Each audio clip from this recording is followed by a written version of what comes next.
तो चलो देखो, आज का बायोलॉजी का क्लास होने जा रहा है। बायोलॉजी क्लास में देखो, सबसे पहले यहाँ पे उस दिन जो क्वेश्चन हम बताए थे उस क्वेश्चन का आज उत्तर जानेंगे।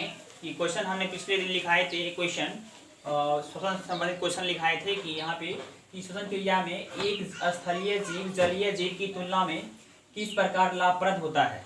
तो हम यहाँ देखेंगे कि श्वसन की क्रिया करने में एक स्थलीय जीव जलीय जीव की तुलना में जो है लाभप्रद होता है।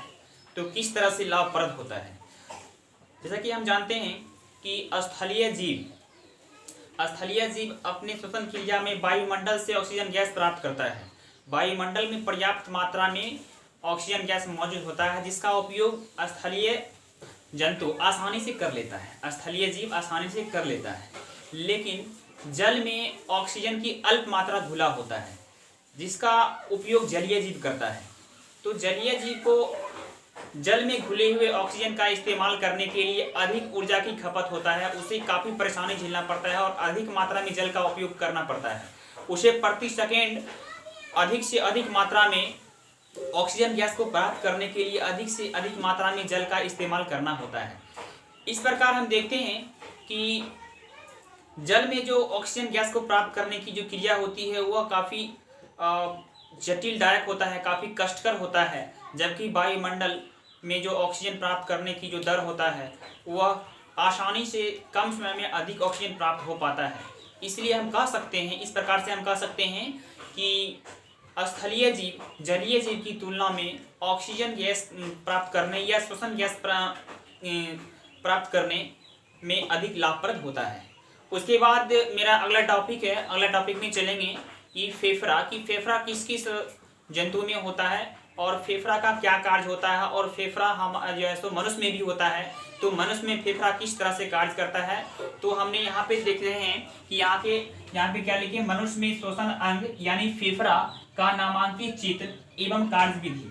तो जिस तरह से मनुष्य में फेफड़ा कार्यरत होता है, ठीक उसी तरह से दूसरे अन्य बहुकोशिकीय जीव में भी फेफड़ा कार्य करता है। तो चलो आज हम देखेंगे कि मनुष्य में फेफड़ा किस तरह से कार्य करता है श्वसन क्रिया में, और फेफड़ा से संबंधित यानी कि श्वसन तंत्र यानी श्वसन क्रिया से संबंधित जितने भी अंग होते हैं वह किस प्रकार से कार्य करता है श्वसन की क्रिया में।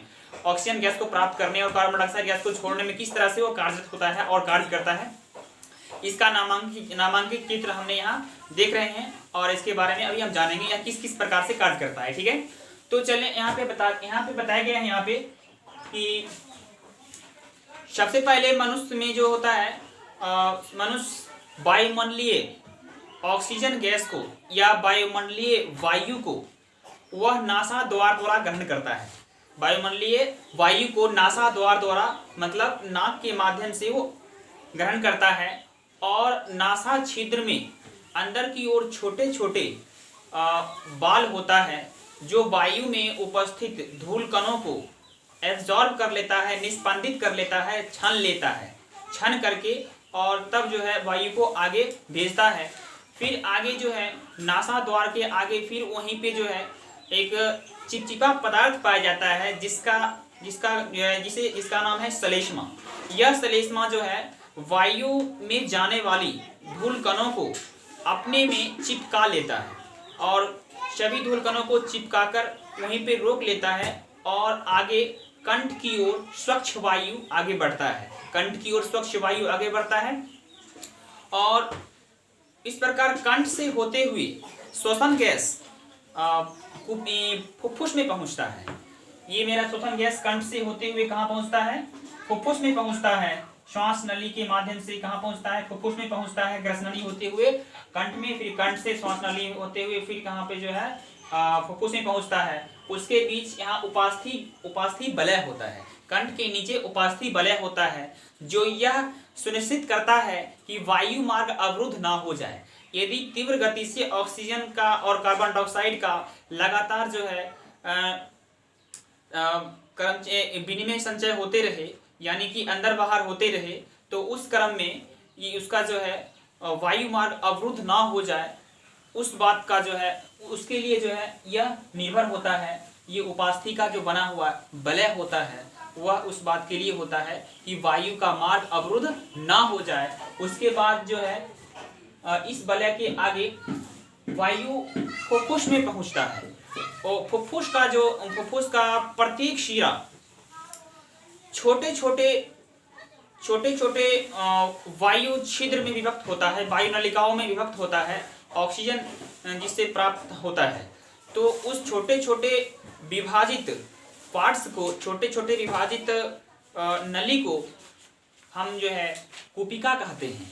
फुफ्फुस शिरा के फुफ्फुस शिरा छोटे छोटे भागों में बटा होता है, विभाजित होता है। इसमें प्रत्येक भाग को हम कुपिका कहते हैं।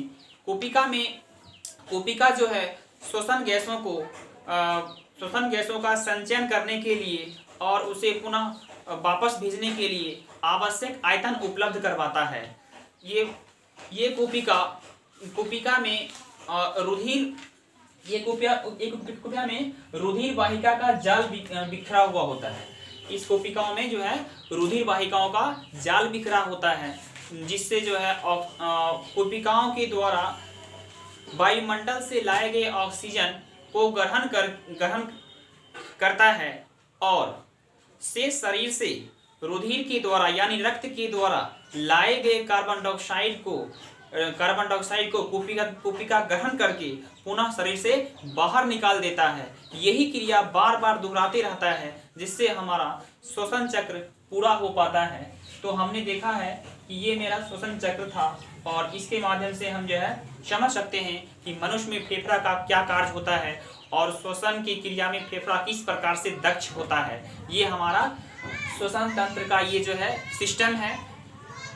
तो इससे बहुत सारे क्वेश्चन आती है एग्जाम में, तो ये मेरा पीछे बनाना है। तो आज का बायोलॉजी क्लास इतना ही बस समाप्त होता है।